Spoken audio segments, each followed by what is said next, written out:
Leon, if Yeah, I remember correctly, you applied to join from literally moment one. This program opened, I think, January of 2024, even maybe December of 2023, in fact. And you were one of our first clients as well. So could you kind of tell me more about where were you in life? What did you have in your resume? What year were you and what was going on then? yeah. So I joined this was around 2023 December. It was my sophomore year. And it was second year into college. Freshman year, I had some friends who had gotten internships at big companies during the freshman year, but I wasn't able to land one that year. And a lot of people told me that's fine. It's your freshman year. You don't really have to worry about it. But I knew that sophomore year, I needed to really land something if I wanted to kind of get that traction going to my junior year and then hopefully get a full-time offer by senior year. So the thing was, I had been applying since around, I would say not too early, like June, July of 2023, but definitely like September, maybe late August, September, October. I'd been applying, trying to do like 10, 15 applications a day, whether it was LinkedIn, Handshake, all these random websites, right? But the idea was that progress was really slow. I think I applied to like a couple hundred places, didn't really hear back from them. Sometimes you get OAs, you would try to do them, and then you wouldn't hear back either, even if you did well. So it was a really very dry cycle. And I knew at that point that I needed to change something. And I saw your videos online and you talked about the software engineering accelerator. So I thought, might as well give it a try, see what I can potentially change in my arsenal here and how I can update my approach.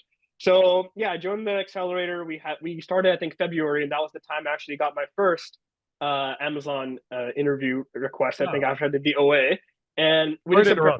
preparation. Yeah, I want to just kind of like focus on specifically like what was your results before day one? yeah, yeah, yeah, I remember correctly here in that initial call, you said the phrase 200 applications, zero interviews. yeah, And that was specifically like where I remember things were, which is wild how things have really improved beyond that point.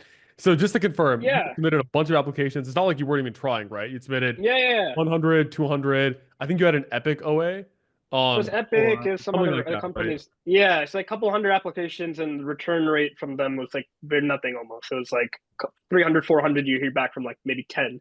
So Yeah. it was really bad, to say Mhm. the least. Yeah. Absolutely. So then you saw Uh-huh. my video, then you consider joining the accelerator. Now, Yeah. after you joined the program, actually tell me about some of your interviews and offers there. I know, again, this is a while ago because we worked together last year, the year before, January, February of 2024. So tell me, what interviews did you get through the program and what offers did you end up getting last cycle?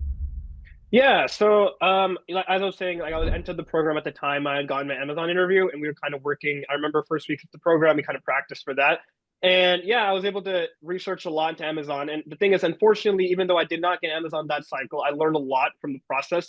How to prepare, whether it's behavioral, technical practice, right? And after that, I got two more interview requests. One was from Boeing, the other one was from Costco, and then later on there was another one called Clean Power, but I'll get into that in a second. But these two ones, I was able to apply kind of what we talked about, all the skills we learned in the program. And I was able to go through these interview processes and ultimately ended up with two offers from Costco IT and then Boeing as well for their software engineering roles. And ultimately, I ended up choosing Costco just because of, I think it was convenience. And I also, the Costco name in the software engineering world it's pretty big as well. Boeing's not known as much for their squeeze, but anyways, yeah, that's what happened there. I also heard back from some career fair companies as well that I attended in winter.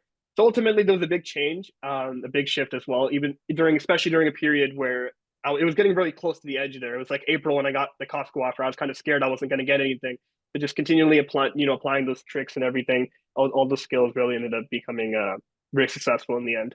Yeah, absolutely. And you're a case where I tell a lot of people who ask me, is it even possible to get offers this late? Right? Yeah, A lot of people are yeah, like, it's March, it's April, it's late, it's not going to work out. But then I tell them, hey, I had the student Oleon early on who actually, we worked together. He had 200 applications, not much going on. But after we worked together in March and April, he got multiple offers at name brand companies like Costco and Boeing and a final round interview at Clean Power Research. So those are three great wins, literally late into the cycle. So it's awesome to hear that, even this late last year, March, April, you're able to get two name brand offers from the struggles you had before. So that's a really great result there, even from that initial 2 months in the program.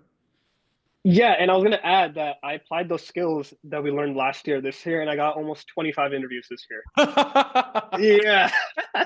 Wow. It's a Okay. lot of interviews this year. Let's Yeah, it uh was let's just back actually to talk back. about that because last time Yeah, we talked was last year once you finished the initial 2 month cohort and then yeah, and you were still working, you were still in the community, you'd ask me questions every once yeah, in yeah. a while, here and there for the past 12 months. But let's actually kick off on that. So what happened after you finished that? You did Costco.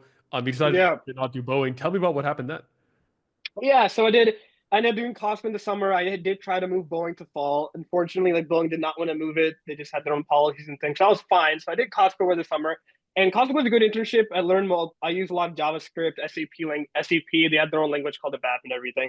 But the thing about Costco that I noticed was it's I learned this in the first few weeks that like Costco is not a software company, right? They're a retail company with a software team. So the experience wasn't, I guess, as technical as I wanted it to be. So I knew this cycle coming up, I really wanted to get like a software engineering internship at a software company as a whole, right? So what happened was this cycle, I knew I had to, not make the same mistakes I did last time. So, what I took a lot of the knowledge that we talked about, when I started the Accelerator, right? Applying early, getting those referrals, finding those connections, getting those direct links into the company versus just cold applying and trying to throw your pebble into this giant well and expecting something happens, right? So I did that. And this past cycle, as I mentioned, I got almost 25 interviews. There was a lot of them were like medium-sized companies. Like I'll shoot some names out here. There's some startups like Cumulo, Headway. I got one from Chewy, the dog food, brand. That was one. I got one from Extra Hop. I got one from Haya, AT&T, Amazon, Arista, Rocked, Clean Power Research again, Meta, F5, Twitch. Yeah, there's a lot of interviews, some big names too. So that's just the names out there. Like I said, although I made it to some final rounds for some of them and got past the first round for some of them.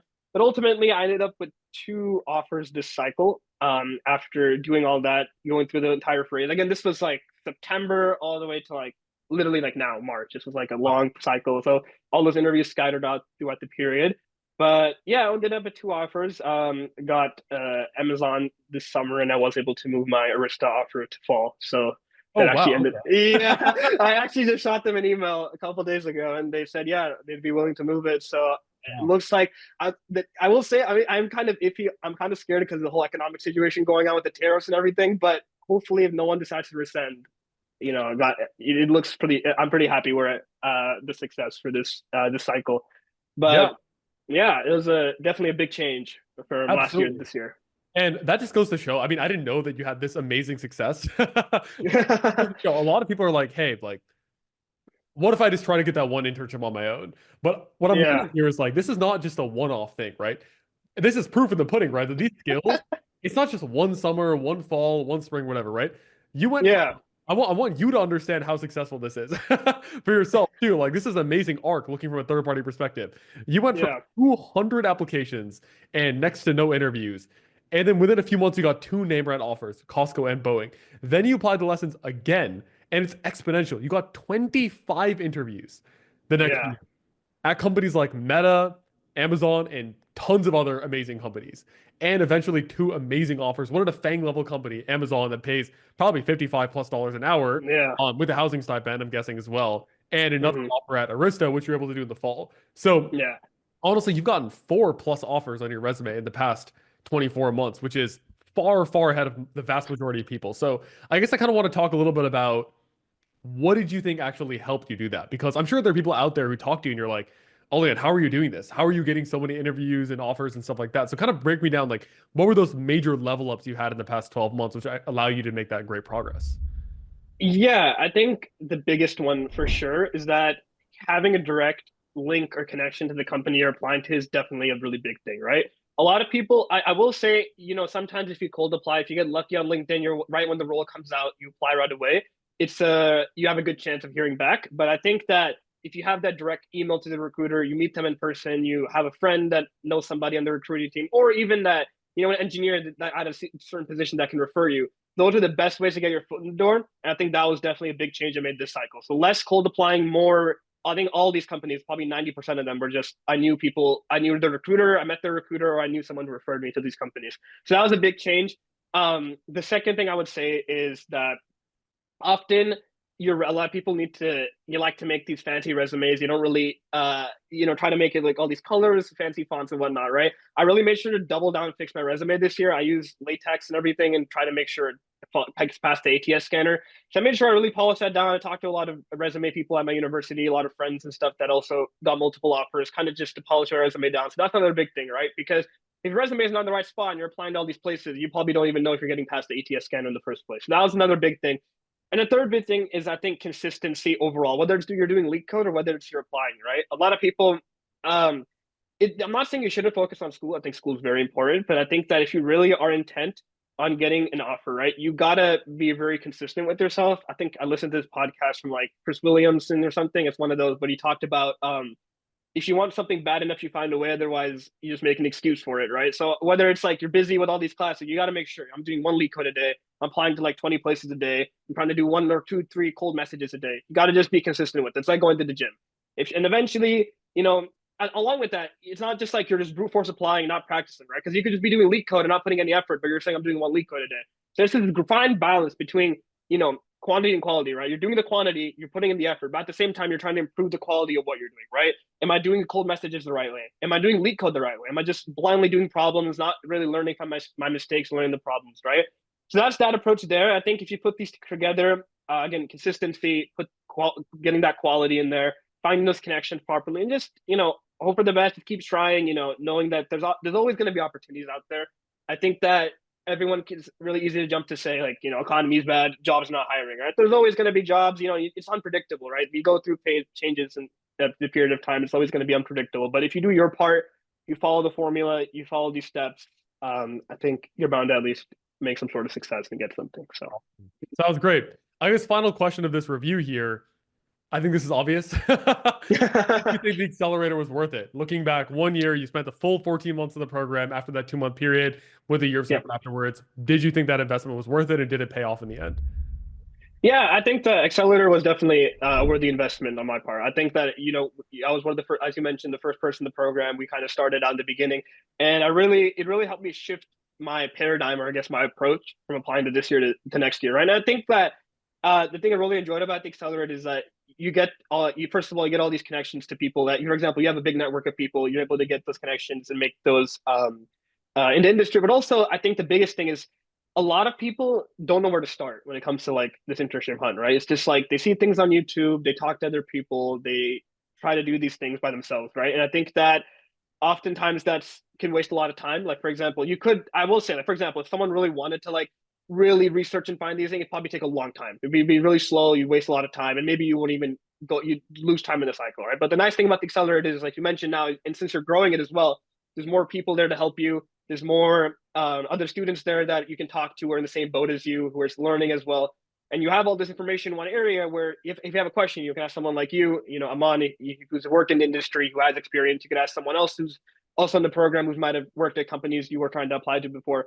So having all that one place, having again that first-hand primary contact with somebody who's been in the industry, I think that's something I should have mentioned before. I was going to say is that having someone who's gone through these experiences before, I think it's very useful, right? Because if you're someone who doesn't have those connections to someone who maybe went through the same process as you, I think it's very difficult to make progress because you don't know where to start from, what mistakes to avoid, what things to look at.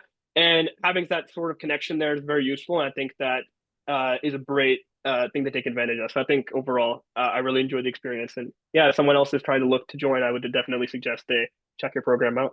Yeah, definitely. Well, thanks for the good words. And yeah, I really appreciate it. You're our first person in the program, so I'm happy to see that all worked out in the end.